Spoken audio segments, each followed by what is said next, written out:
Hello and welcome back for another episode of Great American Underdog, where you could hear real stories of strength and success from real life underdogs. If you think business is all about hustle, grinding harder in order to grow, this episode is about to rewire your belief. Today we're joined by Steve Ramona, who is an entrepreneur, super connector, and host of Doing Business with a Servant's Heart. With a track record of helping facilitate over $125 million in partner deals and $5 billion in project value, Steve has built a career by doing business a little bit differently, through service and not just sales tactics. If you want to learn how to build a network that opens doors, a reputation that attracts opportunity, and a business that feels meaningful, you'll want to stick around for this episode. It's my honor to welcome Steve Ramona. Steve, how are we feeling today? I'm so excited to be here. Your background's got me fired up, and your voice is wonderful. We got to get you on radio. Oh, thanks, man. I've been told that before, so we'll figure that out maybe down the road. But today's about you, and you have an incredible story that I'm super excited to share. I want to go back in time first. Usually how I start off all the episodes is take me back to a pivotal moment in your career when things might not have been working out the way that you thought they would have, and the path forward wasn't clear, and then ultimately where you went from there. Young guy, 18 years old. My family launched a health club and asked me to work the front desk. Get out of high school, going to play community college football. So I was prepping for that, and I needed money. I wanted to go out with the girls, wanted to go out with my buddies, all that stuff you do as graduating 18-year-old. And so I worked the front desk, and Ron, people coming in were 30s, 40s, 50s, much older than me, way beyond my peers. So I was a little nervous, but just, hey, welcome to the health club, Ron. Hey, Ron, have a great day. The typical typical comments you have back and forth with people as they come in. But to my knowledge, 6 months, 8 months, 9 months later, those conversations changed. It would be, hey, Ron, how was your vacation in Belize? Oh my God, it was Steve. It was great. Thanks for asking.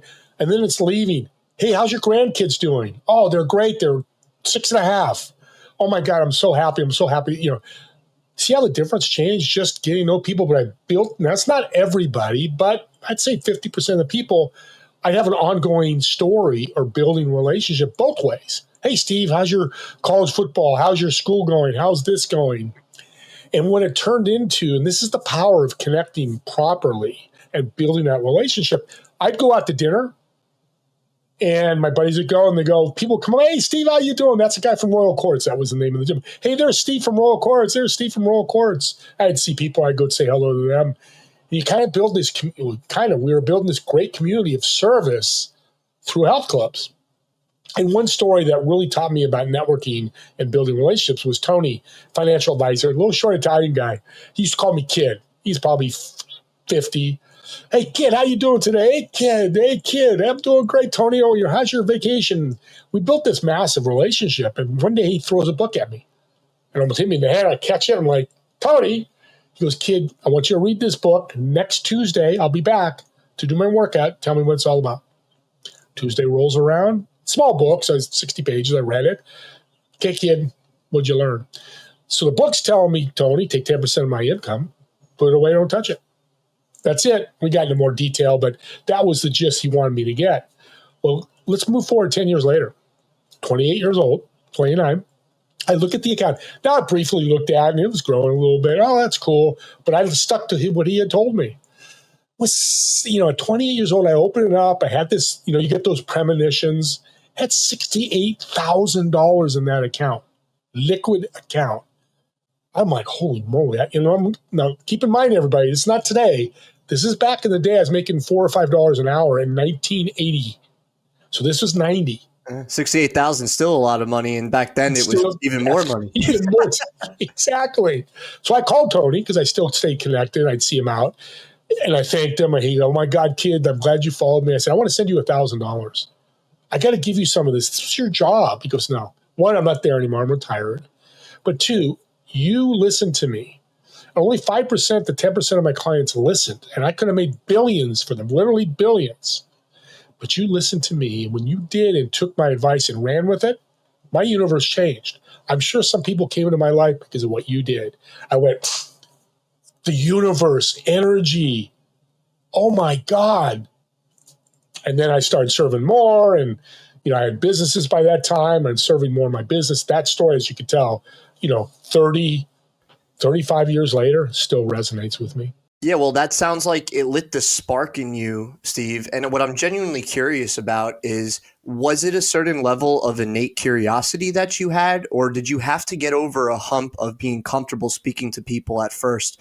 Because if you don't have the curiosity or go over that hump initially to start connecting with other people through curiosity, especially, that conversation doesn't happen the same way, right? And you never have that experience of him giving you that book because he obviously saw something in you and knew that you would listen. So was it from curiosity, or did you kind of put yourself out there because you had to in that job environment? Never been asked that question before. I've been on 300 shows. This is an incredible question because no, it wasn't curiosity. It was my job. It was, I want to keep this job. I love the whatever money I was making every week. I was spending, living at home and putting some in the bank or whatever. Because my cousin, I remember my family owned the club. So I represented my family, the owners. So I had more pressure on me than everybody else. And he put a lot of pressure on me. I love my cousin, Steve Ramona, so much because he was my first mentor at 18. But why I love the question you asked was because I was asked to, not forced to, but asked to be servant heart, I learned much more because of the impact that happened later. People would come up to me, and this is such a funny story. People would go, you're 25 years old. If you get married, all the people you'd have to rent the, Oakland A's Coliseum. You'd have to invite 40,000 people, which they weren't too far off because remember, I'm meeting people, I'm walking through the gym, I'm helping them, I'm on the phone with them, whatever it may be, because my job eventually evolved into I was the director of operations where I took care of everything with the people because my cousin wanted me out there because I'm becoming so good at it. So it turned from a need to curiosity to this thing works. And now I'm sharing it, last 3 or 4 years through my podcast, sharing it to more people. But the ROI is so fabulous. And we'll talk more about that. Yeah, absolutely. So it was first out of necessity, and then you started to realize like you had that aha moment. I guess looking back now, what was the lesson there that, really prepared you, I guess, for tougher times? Was it that connecting with people that you knew that if you went through any tougher times, although you had $68,000 in the bank in your late 20s, that doesn't mean just because you had the financials at that time doesn't mean that there were other things and other hurdles that you had to overcome. So how has connecting with people helped you overcome tougher times in your life? Anybody under 40, listen to this. Anybody above 40, if you're not doing it, do it now. I didn't ask. What's that mean? I served so many people. I took care of them. They would ask for something, ask, how can I help you? How can I support you? What can I do for you? I'd go, hey, Ron, I'm good.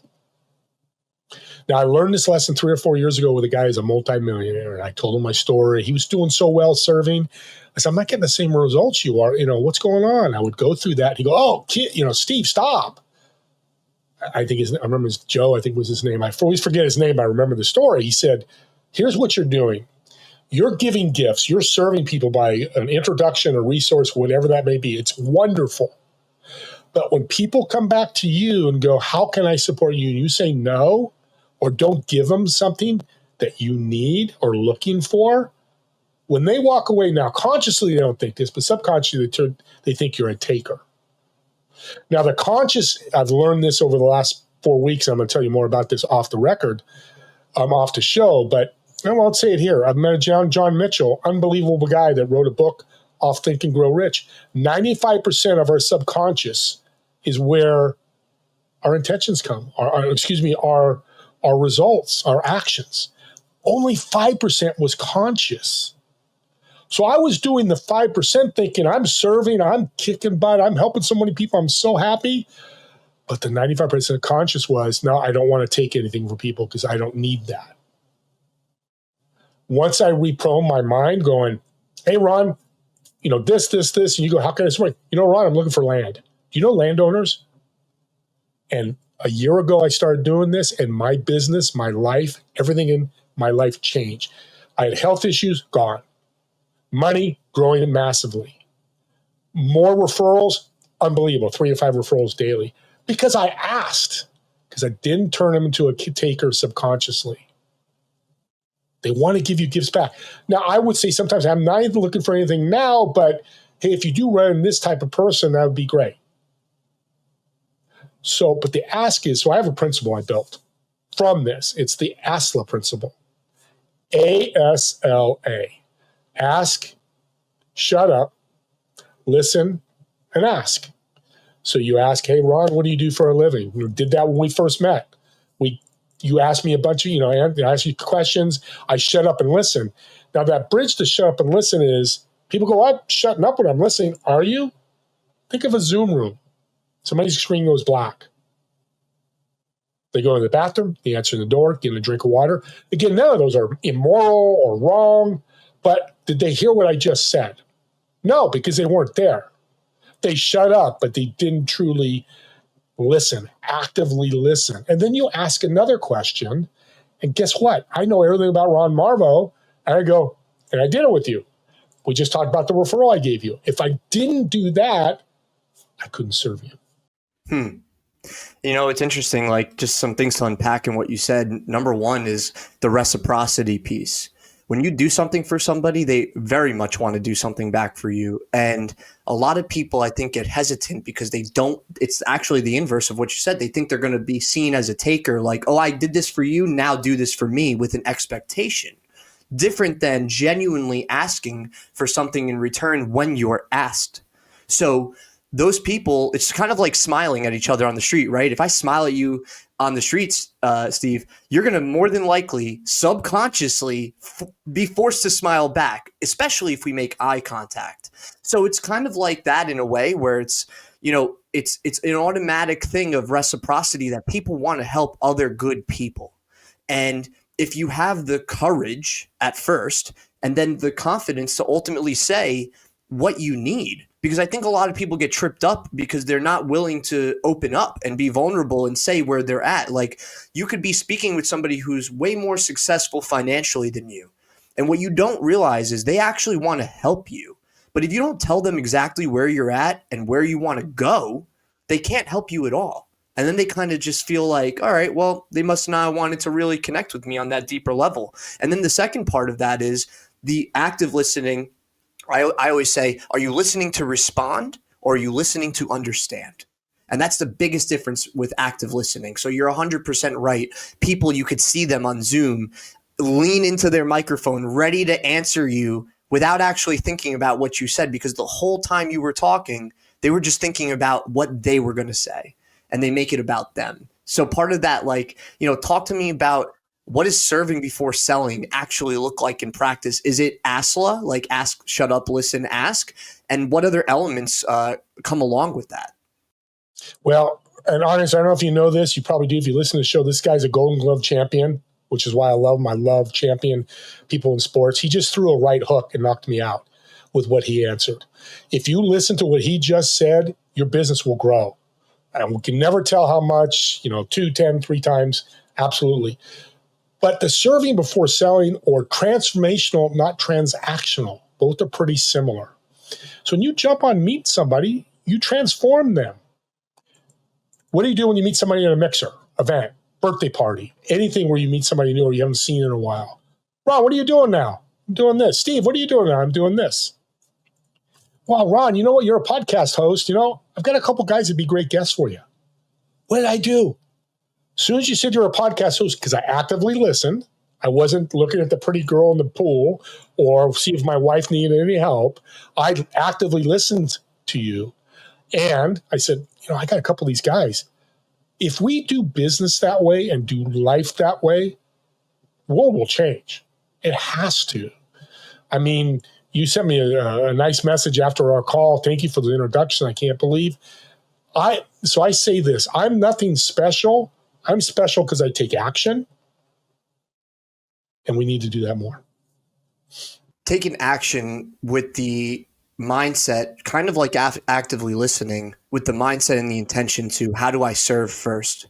So if you're familiar with Alex Hormozy, he always says, you help people by actually helping them. Like, people overcomplicate it. it can be so much more simple. And, you mentioned the transformational versus transactional. Like, what does that distinction really mean to you? Like, and how do we shift from one to another? Because even in my business, we talk about that all the time, like being a client versus a customer. A customer is somebody by definition who purchases a commodity or service. A client by definition is someone who's under the protection of another. So what does that distinction really mean to you when you talk about transformational versus transactional? I'll use our connection very first time we met. Obviously, it was transformational. I got you a great guest. You mentioned before the show, hey, I've booked the time. I transformed you. I transformed your podcast. Or I could have gone like this. Let's start all over. And you tell me about podcast. I did my active listening. I did my ASLA Principle. And here's the transactional side. Ron, I hear you want to grow your podcast. I hear you need more guests. Hey, I have a $500 an hour coaching program. Let's get you signed up. Let's get you moving forward. Let's make things happen. I've only known you 20 minutes. Holy moly, you're going to come out like first, maybe $500 too much, too little. I tell people that pitch me all the time, I wouldn't give you a penny if I don't know you. So funny, so funny, Steve. Like you and I crazy? Have massive alignment in that world. We call it TOT, the threshold of trust. Like, and we teach a lot of automotive selling professionals, and what they don't really understand is everybody's biggest fear is making a mistake or a bad decision. Like that's why people come into a dealership with their guard up, or any business for that matter, until they know that they can trust you. So you can't just go out and pitch and be transactional. So that's such a great point. And I've not done this on a show, so you've given me 2 firsts today. Love you a lot, Ron, because I've never written a note down. TOT, I wrote that down. Our audience, hope you're doing that too, because, and I'm going to do something real time here. If you're guest on podcasts like I am today, before I get on, I think about, after I had my lunch and did what I had to check my email, I'm like, okay, how can I bring value to Ron? You want to be a great guest on a podcast, edify your host. I've done it 3 times already. I don't know if not. And people are like, well, why is he saying that? I'm not. It's about me, but I'm showing you guys and girls the power of this empathy, this servant mentality. I'm being very authentic. You were a Gold Glove boxer. You did throw a right hook. Great answer, whether people believe it or not. But we need to do more of the edification, even in our real world. And here's a tip. If you want to learn how to serve better, be a better servant heart, and build relationships, name. Say somebody's name 2 or 3 times. But when you go to a grocery store, perfect example. Guys packing your stuff up. You look, hey, Tony, thanks for bagging my groceries. Have a great day. And Tony, thanks again for doing it so quick. Say his name twice. Guy looked at me. Well, thank you. I've even had people go, what's your name? Steve. Hey, nice to meet you. I'll be back. I come here regularly. Audience, what I've done is so easy. But here's the powerful thing. I don't know what shoes he's walking in. And I'm going to tell a story I've told on all my shows I'm very proud of. And it's a faith-based, but it's also servant-based. So if you're having not a good day, and I think yesterday was not such a good day, go out and serve somebody. Make a phone call. Send an email. Hey, offer something. So you get a GoFundMe, give them 20.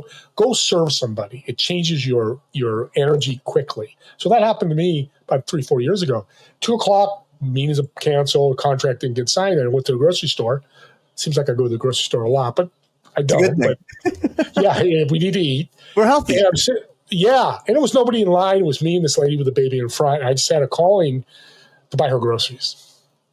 And the clerk was funny. I'm in Northern California, surfer dude, long hair. Dude, nobody, what do you mean buy the groceries? He was nice about it, but he was like taken back. I said, just do me a favor. She's like, no, it's good. I said, no, let me do this. So I pay for hers, pay for mine, and I walk out. And what's your name? Oh, it's Debbie. Hey, I'm Steve. And she starts tearing up. When I get concerned that I upset her, and it's never your goal, it doesn't usually happen when you serve people 95% of the time. And I said, Debbie, I did not do this to upset you. I just had this feeling I wanted to help somebody. She goes, no, I have tears of joy. Sorry. This is so monumental. It's huge. She turns to me and she goes, Steve, my husband lost his job last week. We didn't know how we were going to pay for our diapers and food today. We were just winging it. And so I started, get emotional and I did a great thing. Yeah, I'm going to be honest about that. I didn't do it because now here's the point, 2 points, big points. I didn't know the shoes she's walking in. Nobody yelled at me and goes, hey, she's struggling because her husband lost her job, buy her groceries. This is why you serve, because you never know what people are walking or living in. But 2, here's the other part of service that why I love this story. What do you think she did when she went home, Ron? She served somebody else some way. Even deeper, she told her husband. Wow. Oh my God, this guy Steve bought our groceries. What? Yeah, he just said he had a calling and he paid for our groceries today. They're both had their life impacted. And I say about 80% of the time they're going to go do it with somebody else. Not all the time. I can't control that. You can't. But that's service right there. Well, you had exponential reach into her life because of that. And also the other thing I just want to point out, as you know, Dale Carnegie talks about in How to Win Friends and Influence People, everybody's favorite sound is their name. Like, that's the best thing they could ever hear. And most people aren't walking through at the grocery store and calling the bagger or the cashier by name. Like, that's not something, they don't get acknowledged. And a lot of times they feel that. And what you did is you bridged a connection through feeling. And also you trust your gut. Like, when something feels right, a lot of times it probably is, especially in the moment interactions with people. I found that if I feel like this is something I'm compelled to do, I just go and do it. I don't think extra about it. And that's exactly what you did, because here's the deeper part of it. The universe brought you there for a reason that day. Amen. And there was no accidents. That it was her specifically that you bought her groceries and not somebody that was like, oh, that was a nice gesture. No, you potentially, and I believe you did, you changed that person's perception of other people. And I think that part of what you're doing with the serving piece is you're changing people's perception of each other to show that, number one, we could help each other. Number two, we have a lot more in common than you think. And we could be there for each other through our problems. So I absolutely love that. You nailed it. And here's one more thing I do. Audience, so say people's names, and when you go to a service, you go to your chiropractor, you go to your, practice saying name. It's such a cool thing. But restaurants are a big thing. I used to run a restaurant, and I like to, because those type of industries don't hear good things. They'll hear the food's cold. It was late. The waiter forgot our water, whatever. We all hear the bad things. So what I've been doing for the last 2 or 3 years is when I find a good waiter, and I just did this, I'll do the one that was at the name of the restaurant skips me. And it's okay. Lost my mind. See, I get so much in my head right now. This is great. So I grabbed the waitress and I pulled her over and I said, Joanne, thank you for the great service. Can you do me a favor and grab your manager? She goes, everything okay? I said, yeah, just go grab your manager. Expecting the worst. And then because you watch them and you see there's somewhat of a strong discussion. And I know they're going, what'd you do? What happened? I don't know. I think he said I was good. The manager comes walking over. Hey, what's your name? Jim. Jim, hey, I'm Steve. Nice to meet you. Wonderful waiter. Talked to my wife. My wife says, wow, what a great waiter. Great personality. We love it. And I just wanted to let you know. And I asked this question. And audience, you can do this too. How many times have you heard that this year? And we're 6 months into the year? One time, 40 hours a week, he's heard it one other time. Of the hundreds of, maybe thousands of customers he has coming in. One time. What did I do when I did that? And my wife, kudos to her as well. So she comes back, the waiter, and again, here's something we didn't ask for. She goes, hey, I work at Levi's Stadium where the 49ers play. You come see me at the bar, and I'll buy you both a drink. What you perfectly said, we want to give back to each other. Here's the other tip. When you're a customer, be a servant customer. You can scream and yell or just quietly say, and we've done it before. There was a problem. We walked up, say, hey, there was a problem with our food, this and that, and they took care of it. Let's be good servant customers. Just be good serving customers. Just be good people and recognize other people, right? Like, I think that so much in our Western civilization is taken a lot of times for granted. Like the fact that you have somebody that is bringing you food to your table, or is pumping gas if you're in a state that doesn't, that's in a state that pumps your gas for you. All these little things and all these little subtle opportunities you have to connect with other people. But you got to be present enough to recognize those opportunities and realize that you don't know what somebody else is going through.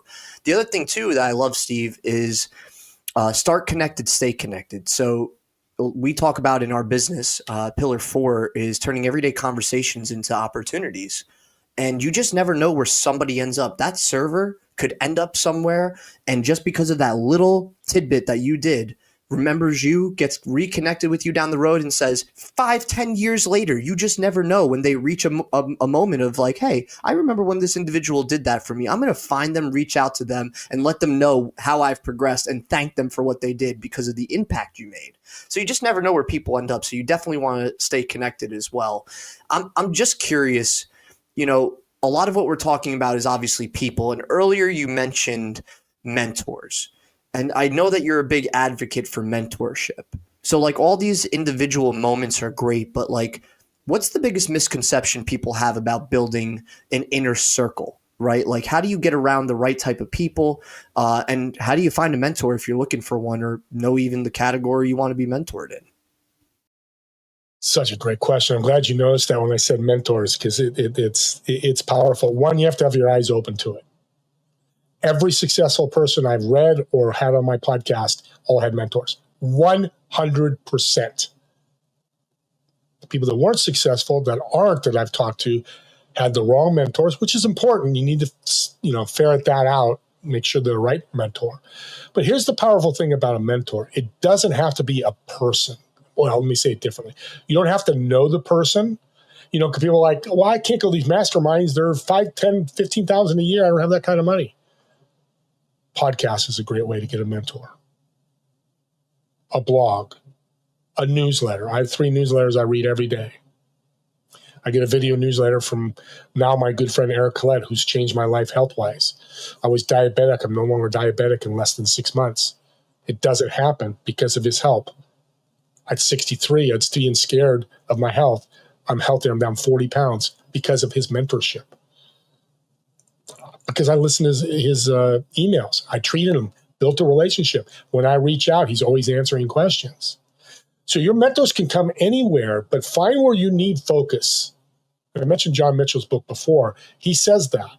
You go find a mentor. If you're an entrepreneur and you help with marketing and sales, go find those mentors. A podcast, a networking group, or mastermind more than a networking, a place where they're giving you information. And for a quarter, 3 months, delve into that. Read a book. I just read John Mitchell, how the success. I actually got to say the name because I don't have it in front of me. But John Mitchell wrote a book about the success of Think and Grow Rich. He's my new mentor. He reached out. I reached out, said, "You've changed my life." He said, "I'm here to help." He's been answering questions back and forth. And he says, "I'm here to help you." And what am I doing to help him? I'm sharing his book out. It literally 12 minutes a day is going to change my life, career-wise, romantic relationships, and my spirituality. Those are mentors. Will I ever meet them? I hope someday. Am I doing a group with them? Probably not right now. So I'm reading his newsletter, read his book, and watch his videos. And his mentorship has been invaluable to me. So find him anywhere. Don't pigeonhole yourself that you have to do a group if you can't afford it or don't have time. There's so many ways to find a mentor. Yeah, and like you said, like it doesn't have to be this in-person thing.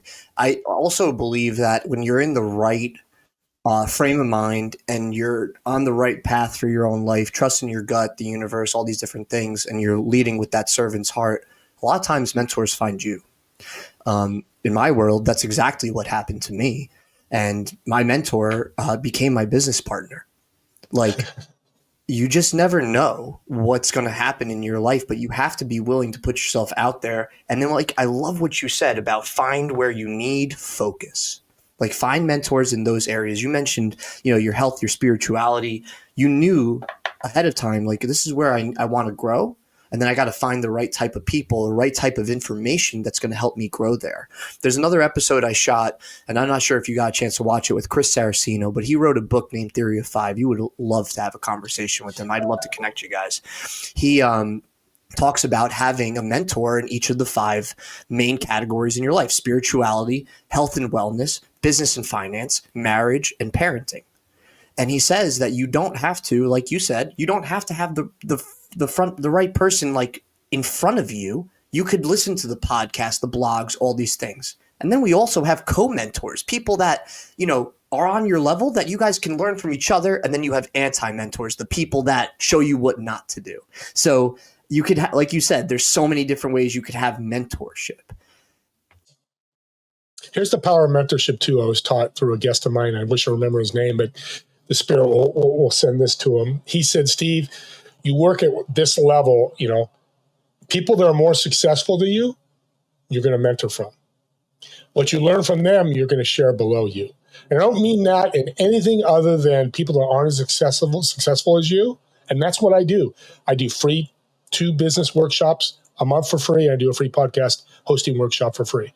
So what I learned from great guys like you and other mentors, it's so beautiful. I just did one yesterday, and these 2 ladies were so beautiful. I brought some quotes and some things I learned. I completely transformed their life. Did I get paid? No. But I got paid in God's currency. God's currency, or the universe currency, is going to pay me. We don't know how, when, or where. It's not like going to the bank and pulling out $60, but I don't care. Because it feels good to when people go, this has been one of the best meetings I've had in a long time. You could take me down the rabbit hole right there easily with the instant gratification conversation and how people look for the instant gratification. And then it goes back to transformational versus transactional. Yeah. But it leads me also to a quote that you put on our calendar where you said, slow is smooth and smooth is fast. So that's something I talk about a lot in my personal life because of boxing and also because of running. People think that they have to go out and run a mile fast when they've never really ran before. And I tell them, how about you just start with walking and then walk and then jog on the same run, go around the block and just pick a spot to jog. And I always tell them, like, it doesn't matter how fast you run a mile, just go run the mile or get to the distance, right? And then in boxing, people think that they have to be aggressive, and boxing is this aggressive, tough man battle when really it's an IQ and a science. And when you give yourself enough time to stay what I call calm in a state of chaos, you give yourself the opportunity to think through how you want to perform. In racing, slow around turns is usually faster than trying to go into that apex super hard and aggressive. And more than likely, you're going to knock yourself off the road or you're going to take the wrong angle because you went into aggressive. So I'm curious, what's your perspective on slow is smooth and smooth is fast? And how does that apply, in your opinion, to personal growth? Shout out to the Marines. That's a Marines tagline they use. Navy SEALs, I believe, if I take it even deeper, I believe it's the Navy SEALs. That's what they live by. So really to bring this, because I like to simplify things because I'm a simple man, simpleton. Audience, this is what you think about. Get better 1% every day. Like you said, don't run the marathon tomorrow. Don't run the 10K tomorrow. Maybe run 1K for every day for 7 days, and maybe it's 1.25K. But from a business standpoint or life, when you get better 1%, say it's read 15 minutes every day. That's going to increase you. That's going to help you grow. That's 1%. I'm not saying go grab Think and Grow Rich and read it all tomorrow, because you probably won't. Probably won't understand all of it either. Yeah, exactly. So here's the thing. It's June 17th. I say this all the time when I speak. So we're about halfway through the year. So there's around 300, or let's say it's 250 business days. We'll just use business days. So we're halfway through the year. So there's 125 days left in the year, business days. Just use that number. So January 1st, 2026 hits. It's New Year's. You've increased 125%. Remember, 1% every day. I want you to think about, are you going to grow? Are you going to be more successful? And are you going to make more money? because that's part of this too. Yeah, it's just going to be a continuation, like the snowball effect, essentially. And then eventually, like Simon Sinek talks about, you hit that tipping point and it just kind of falls into place because you did the work. And it doesn't always look like anything. Like there are days, I'm sure, like you've had, I get to my end of my day and I'm like, what did I really accomplish? And you beat yourself up. And you don't look at even the small things. Like I could talk to you about the state of gratitude and staying in that state of gratitude, applying to that being 1% better every day. It might just be that you kept a positive mindset after something went a little off that otherwise in the past would have messed you up for the rest of your day, and you were able to bounce back quicker. That's a 1% win in my book. Nothing to do with money, nothing to do with business. Just was able to adjust my mindset around a bad situation in a new way that allowed me to stay open-minded and positive. Perfectly said. Yeah, 1% is different for everybody, but it's something to think about because, the old elephant phrase, you don't try to eat the whole elephant at once, you take bits and pieces of the elephant. It's not my favorite phrase, but from an imagery standpoint, it's true. It's so true. And that's how all the successful people are. People like, Elon Musk and Warren Buffett and Mark Cuban, they did the same thing. They just got better every day. No doubt about it. You've talked about being a super connector and a partnership specialist, Steve. Talk to me about what separates a super connector outside of the reciprocity thing that we talked about. Is there anything else that separates a super connector from someone who's well networked and just knows a lot of people? I come up with a new phrase. I think I put it there, and the public could say it's called the human SEO. What is SEO websites or podcasts? You put your taglines. There's a lot of super connectors, and it's okay, but there's a lot of it out there. But really what I am is a search engine for people. You come to me, and I've had people come to me. I had a guy this morning come to me, hey, I'm looking for this. I just did an introduction. I think I helped him find somebody to find a position he has filled that he really needs. So I can go out to my network, do the search engine optimization, it can hard to say that, and find people to connect. Partnerships are vital. We can't do this alone. If you want to grow, you need to meet more people. Well, Ron, you're an individual. I'm an individual entrepreneur. How many people can we meet? Only a certain amount. But if you go and meet Joe Smith and bring value and serve him and build that relationship, Joe Smith goes out and tells 10 people about you. Well, now your opportunities are growing for another client, somebody you can serve. Here's ROI for me. I get 3 to 5 referrals daily for the last 25 months. It's over a year or 13, 14 months. That's massive. I literally am booking podcasts in November. Somebody booked a podcast. I have meetings going out till September. I'm in October, man. I'm one of those people. You're one of the people. It's a testament to me building relationships. And here's the other testament. When's the last somebody sent you a referral that you haven't talked to in a year? That happened to me 6 weeks ago. I didn't even remember who the person was. I had to look them up. Oh, yeah, I remember now. I remember March of 2024.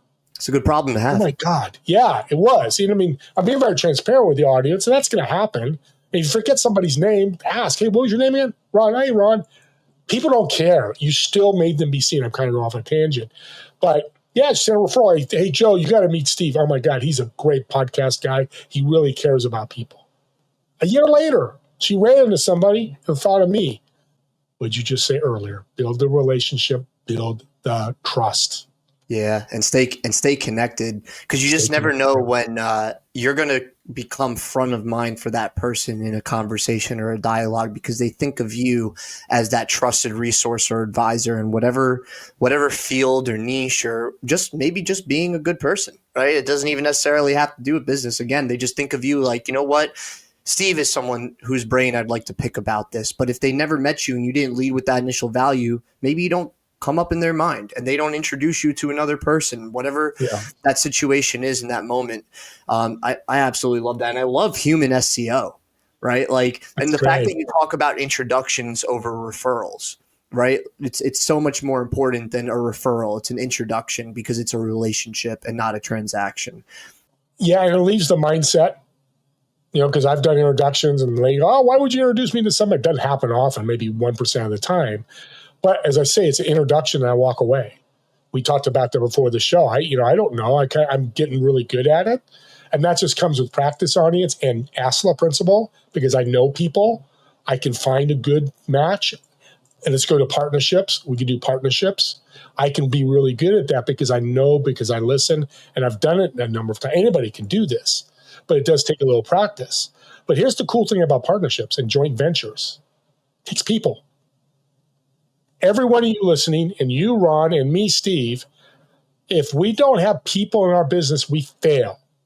I can't think of a business yet that doesn't need people, whether it's an author needs readers, somebody needs sales, or they need customers. We need competition, really collaborators, or not competition. They're people. We're in the people asset business. We need to build those assets. That's what we've been talking about through this whole show. I learned that about a year ago. It came to me. It's like they're out like my money. Money can be an asset. When it's compounding, makes you very happy. Does real well. It's the same thing with people. Don't be afraid of the number of people that you're meeting, because not all of them are going to be a fit. Yeah, well, I think people get nervous because they wonder, when they want to make an impact on somebody, they wonder, what can I give someone who might be above me, let's just say financially, right? Like they also think about just, how am I going to pitch this person, rather than what we've been talking about this whole time is, how do I add value to this person's life ahead of time? So I think they get very caught up in that. And then they leave business events with a pack of business cards and then never talk to anybody. And what we talk about, even like in Me Plus Ultra, one of the business communities that we're partnered in, you have to activate your network after you leave. Like, think about the people you connected with in person. And then how do you activate that in a way that adds value to them and lead with value up front and first? So, do you think that there's some overlooked traits to the networking environment, let's just say in person, that can make someone a magnet for those meaningful connections, where they can kind of get over that hump and build the courage? Yeah. Yeah, I want to be careful how I say this because I want to be very authentic. I used to run networking groups. And there were people there doing 100, 150,000, 60,000, and I'm just using it as a baseline. And they're doing good and they're happy. But if I want to make a bigger impact, which I did, I need to meet millionaires. I need to meet billionaires. But they're not coming to these groups. So if you want to scale and grow, you need to find those people. One of the ways is podcasting. That's what I teach, what you're doing. Go ask Lee Steinberg, one of the top NFL agents in the world, to be on your podcast. He's going on my podcast tomorrow. Boy, that's going to give me a brand expert. The guy you mentioned, Carl Sifu, who's very successful, who's going to be on your show. You need to be around those people. But how do you get them around you? Tell their message and ask. Hey, I'm going to reach out to Elon Musk. He's part of a project I'm part of. We're going to reach out to him. Do we connect with him? I don't know. I've reached out to The Rock to be on my show. He's not been on my show yet. I've reached out to Kevin Hart, two people I'm going to say adore because I think they give. I've seen so many stories of how they're out helping. Shaq is another one that they're always giving, And people come, well, it's the TV show. I said, it could be. But the brand they're putting out there is a servant heart. The Rock, if you don't know this, he has a stunt double that he's had for 20 years. And 2 years ago, I saw a story I think my wife sent me, where he approached the guy and covered his eyes and threw something at him, was keys to a brand new Hummer. And the guy just broke down. And then another thing The Rock did, which it's just amazing to me, the stuff I want to do, is so there's this MMA fighter, speaking of fighting, and he's doing quite well, but he was living on the top of a health club. They had a little space up there. He had left, moved from Africa. Wow. It's crazy. What The Rock did was, the guy was training, doing his thing. The Rock walked up behind him and tapped him on the shoulder. He turned around, and the guy went to his knees in tears. I can't believe it. Oh, my God. He's talking to him. Hey, I've been watching your fights. Got him all excited. Because he had been. He'd been very authentic. You're a really good fighter. I want to help you. He goes, oh, that would be great. He goes, I want you to follow me. jump in my car.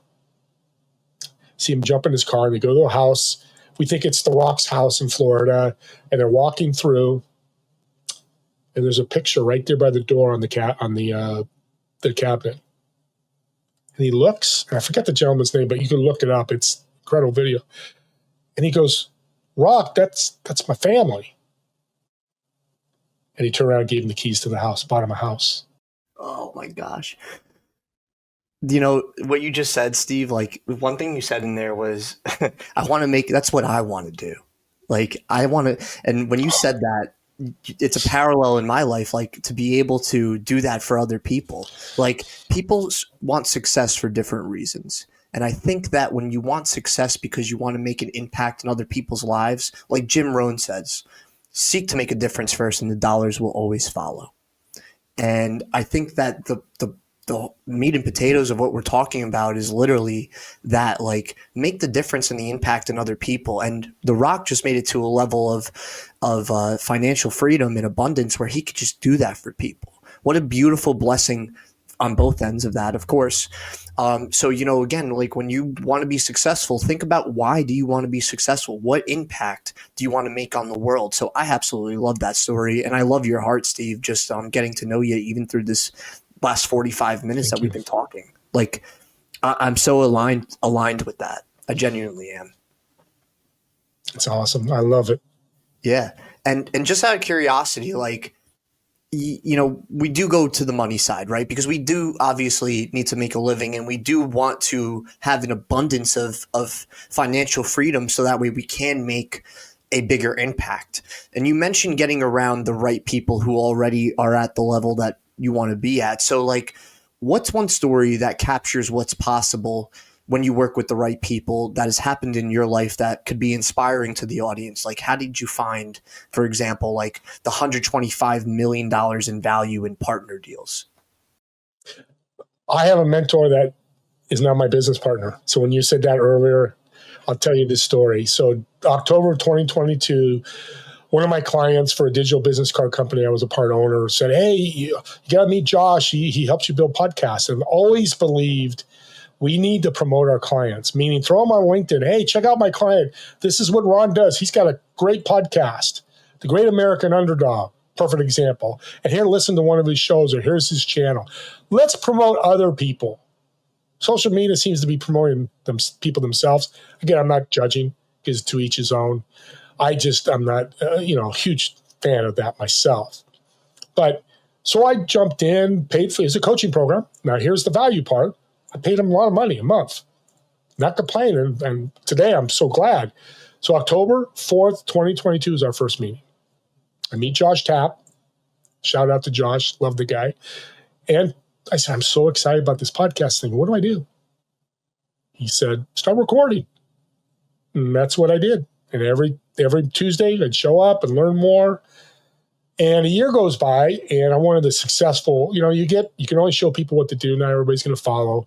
I was super successful growing, and we were staying connected, do the mastermind of podcasting.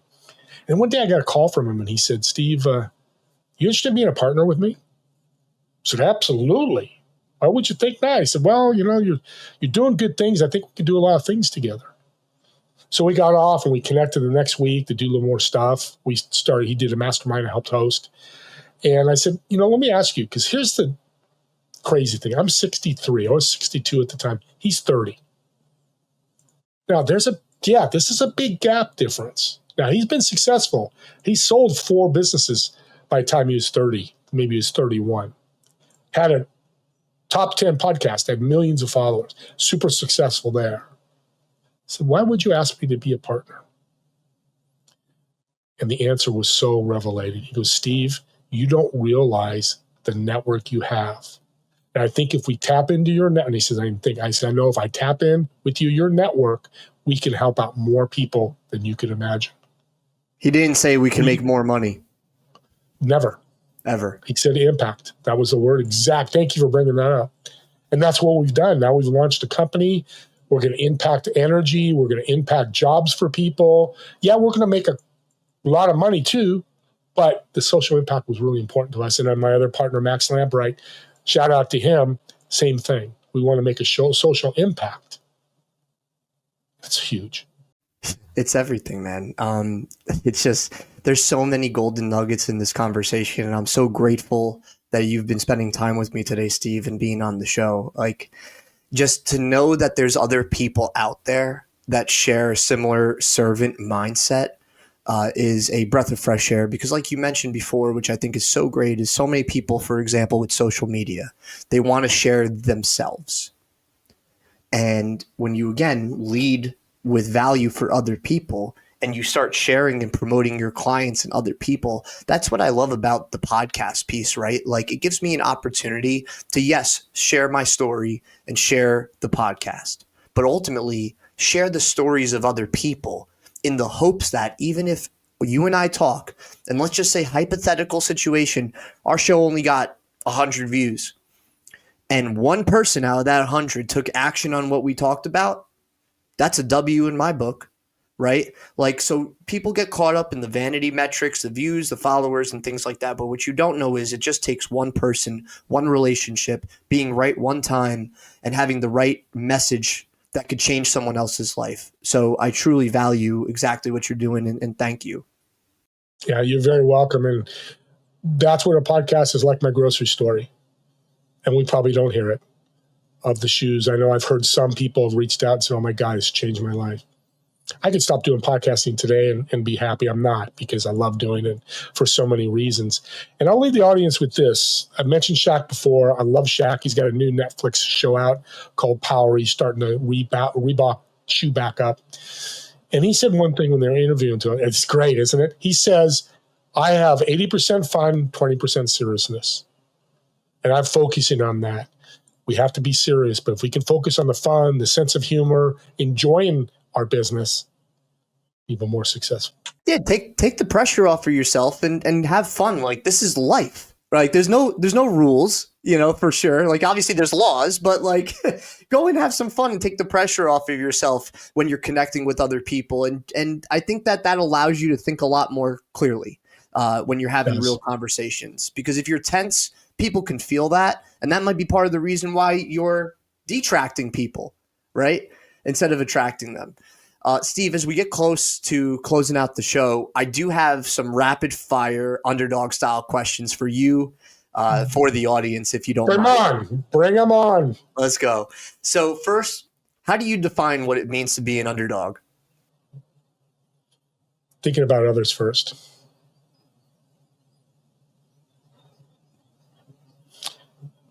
If I'm an underdog and things aren't going well, I'm going to look to serve. I'm going to look to bring value, because I've been an underdog for 59 years of my life, meaning not successful. I've had major debt. I didn't get married till I was 61. I was the underdog. I was the outlier, because I think of underdog as an outlier. I didn't let it affect me. I didn't leave that as my identity. So you know how I build my identity to be an underdog? It's bringing more value to people. I'm not an underdog anymore. People look at me with credibility, and I could just use that to give more. I love that. What's one belief that you had to unlearn in order to grow? People are human. They make mistakes. I make mistakes. Forgiveness is beautiful. If someone feels like they're behind or too late to start, what would you say to them? If you can get up out of bed, if you can go get a cup of coffee, if you can drive to your work, you can do anything. Just got to change your mindset.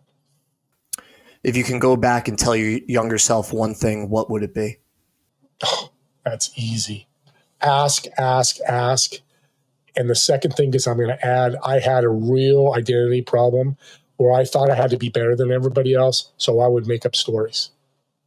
I'm being very transparent with the audience. I won't get in that situation because it's personal. I don't put people on the bus because I don't like doing that. I used to judge and think I had to be, well, you hit a home run as a high schooler, well, I hit 5 home runs in college. I never went to college. I'm making this up. I always had to be better than other people. I realized it does not matter. Just be good with other people and you'll be fine. Just be your authentic, genuine self, and the right people will come into your life, especially when you're putting out that positive energy we just talked about. So amen to that. What's something people usually get wrong, you think, about success? It's all about the money and the material things. Yeah, agreed. Here's what I say about success. Max Lambright, my partner, I love edifying people, as you can tell. He was one of my best podcasts, thousands of views. He talked about being the CEO of your life. He talked about movies. You go to a movie, me and my wife like to watch the credits. Where was it placed? Who were the actors? Oh, who's that actor? So we look at the credits. Audience, I want you to think about what's the credits going to look like when you pass this world and people come to your memorial or think about you. What are your credits going to play? And I think about that almost daily. My business partner and mentor, Sandy Sarami, shout out to him, the man, the myth, the legend, the solutionist. When we first started working together, we met at a restaurant called Il Villaggio. And he asked me beforehand, he sent me a list of questions to answer. And I answered all of them. I typed out my responses. I printed the whole thing out. And the last question on the sheet was, what is your epitaph going to read like? And for people that don't know what an epitaph is, it's your gravestone. So he made me future pace myself and think about what's the impact I want to leave behind and how will I be remembered. So I absolutely adore that point, man.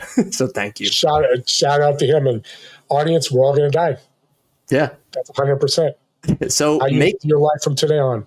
Make the most of it. Make positive connections with other people. Steve, as we close out here, number one, thank you for being so gracious with your time. God bless you. Thank you. Likewise, right back at you. Where can people connect with you and experience more of your work?